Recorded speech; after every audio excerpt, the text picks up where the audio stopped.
Hello दोस्तों, आज हम समाधिपाद के 49वें सूत्र के बारे में बात करेंगे। 48वें योग सूत्र में महर्षि पतंजलि ने ऋतंभरा प्रज्ञा के बारे में बताया।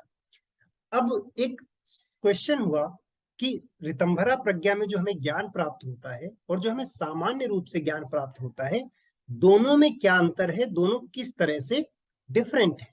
और इसी के बारे में बात करते हुए महर्षि कहते हैं, श्रुत अनुमान प्रज्ञाभ्याम अन्य विषया विशेष अर्थत्वात्।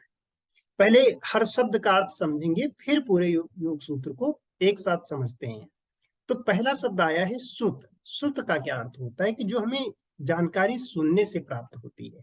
तो ये उस समय की बात है जब गुरुकुल हुआ करते थे, जहां पर गुरुजी पढ़ाते थे और विद्यार्थी सुनकर चीजें समझते थे, उन्हीं को याद रखते थे। तो इसलिए जो जानकारी हमें सुनने से मिलती है, जो ज्ञान हमें सुनने से प्राप्त हुआ, उसे श्रुत कहा गया।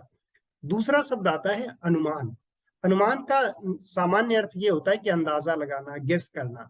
और अनुमान का एक ये भी अर्थ है कि जैसे कोई जानकारी हमें पहले से ही प्राप्त है और उसी के बेस पर ये पता करना कि ऐसा होने वाला है। एग्जाम्पल के लिए, अगर धूप निकली हुई है तो ये सामान्य सी बात है कि गर्मी हो रही है। अब तो अगर, या फिर इसको ऐसे समझ लेते हैं कि अगर गर्मी हो रही है, इसका मतलब ये है कि बादल बादल नहीं है और धूप निकली हुई है।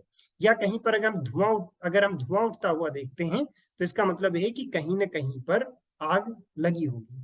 तो ये हम अनुमान के आधार पर चीजें जान सकते हैं। या फिर अगर हम किसी गर्म बर्तन को छुएंगे, तो ये हमें सामान्यतः पता होता है कि हाथ हमारा जल जाएगा। तो ये हो गया अनुमान।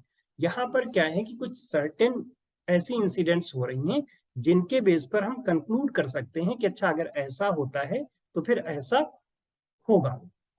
अगला जो शब्द आया है वो है प्रज्ञाभ्याम। प्रज्ञाभ्याम का मतलब है प्रज्ञा क्या, और यहाँ पर ऋतंभरा प्रज्ञा की बात हो रही है। अगला शब्द है अन्य। अन्य का अर्थ होता है अलग, भिन्न, डिफरेंट। विशेष, विशेष का अर्थ है स्पेशल, विशिष्ट।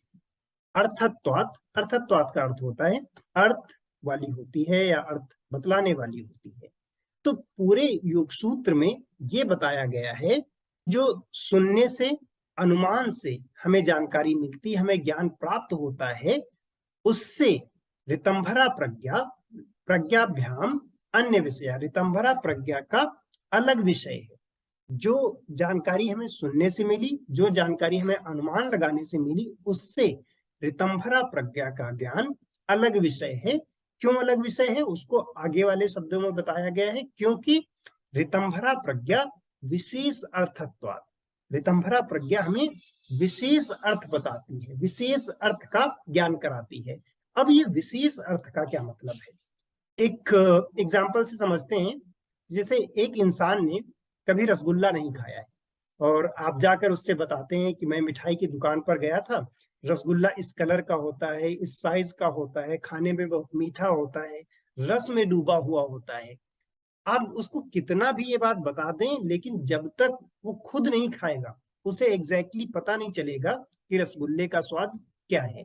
तो यही अंतर है जो सामान्य जानकारी मिल रही है सुनने से और अनुमान लगाने से, और ऋतंभरा प्रज्ञा में जो हमें जानकारी मिलती है उसमें। क्योंकि ऋतंभरा प्रज्ञा उस स्टेट की बात है कि जब हमें वो ज्ञान प्राप्त हो चुका है, कि जब सच्चाई पता चल चुकी है, कि जब हम अनुभव कर चुके हैं उस ज्ञान को, जब हमारी नॉलेज उस लेवल पर पहुंच चुकी है कि जहां पर हमें अपने आप चीजों के बारे में, उनका वास्तविक अर्थ क्या है, उनकी सच्चाई क्या है, हम ये सारी चीजें जान लेते हैं। तो या बहुत सिंपल शब्दों में कह लेते हैं कि जब हम एक इनलाइटन हो जाते हैं, कि ऐसी स्टेट आ जाती है, वो है ऋतंभरा प्रज्ञा। बाकी जो चीजें हमें सुनने से पता चलती हैं कि ऐसा करने से ऐसा हो जाएगा, वो सारा होता है सामान्य ज्ञान। तो यही यहाँ पर कहा गया है कि ऋतंभरा प्रज्ञा विशेष ज्ञान करवाएगी, विशेष जानकारी देगी, बल्कि और जो चीजें हैं जो हमें सुनने से, अनुमान करने से ज्ञान मिलेगा, वो एक सामान्य जानकारी देगी।